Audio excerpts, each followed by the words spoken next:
It's like that example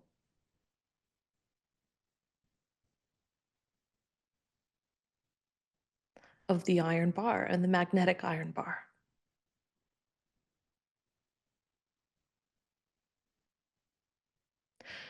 When you have a normal iron bar,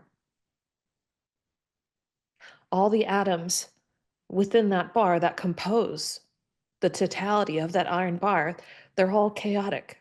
They're everywhere. They are undisciplined.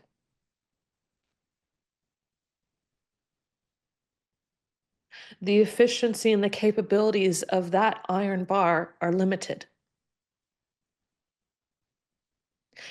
And when that iron bar becomes a magnetic iron bar, the difference we see is these atoms are now all in perfect alignment. They are disciplined.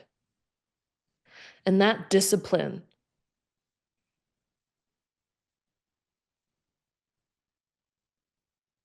allows a space between these disciplined atoms. And it's through that space where this magnetic energy comes through. This iron bar is able to embody this magnetic energy and utilize it. It naturally flows through it. The iron bar doesn't need to do anything different. It doesn't need to become anything different. It doesn't need to sit in meditation. It doesn't need to chant a mantra.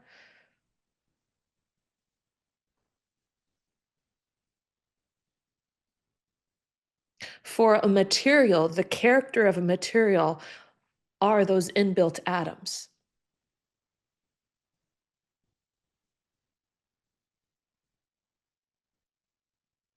So when the characters are disciplined, the iron bar is now able to harness magnetic energy, electromagnetic energy that already exists within its environment. It's not creating or generating more electromagnetic energy. It is harnessing electromagnetic energy that already exists there. And as a result, it's able to use that magnetic energy and apply it to other materials.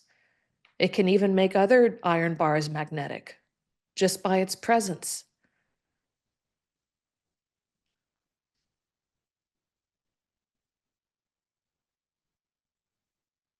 That is enlightened consciousness.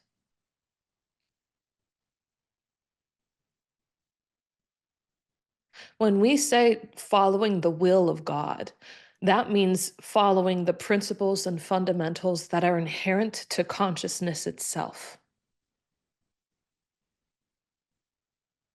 When we discipline our lives and our characters in such a way that it lines up just like that iron bar, then naturally, what is naturally emitted, what naturally comes through us and transforms us,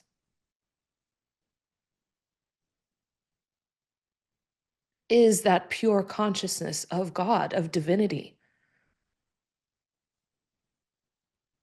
It's natural. Everybody says enlightenment is natural, and that is 100% true. It is not an abnormal state of being. It is simply you take away all the modifications of life, and what's left in that disciplined state of being when your will, your consciousness is suffused with the consciousness of divine, of God, when you and that light are no different from each other, then what comes through is natural. There's no harnessing or thinking or focusing your energy, doing Reiki and Tai Chi and Qigong and acupuncture, trying to align your chakras and do all these rituals and dogmas and practices. It is natural.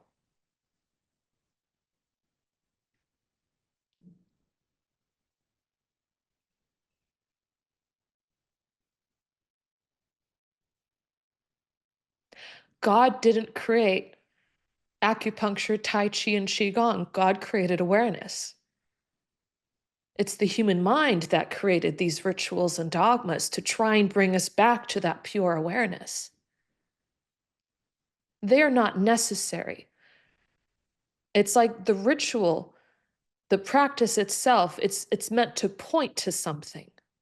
It's meant to direct our awareness to something, but in and of itself, it has no power behind it. The power is the consciousness behind it. It's like we get confused with the finger pointing at the moon. We start to look at the finger instead of the moon. So much so we forget about the moon entirely. And we start thinking, okay, my finger has to be exactly like this, and then the moon will appear.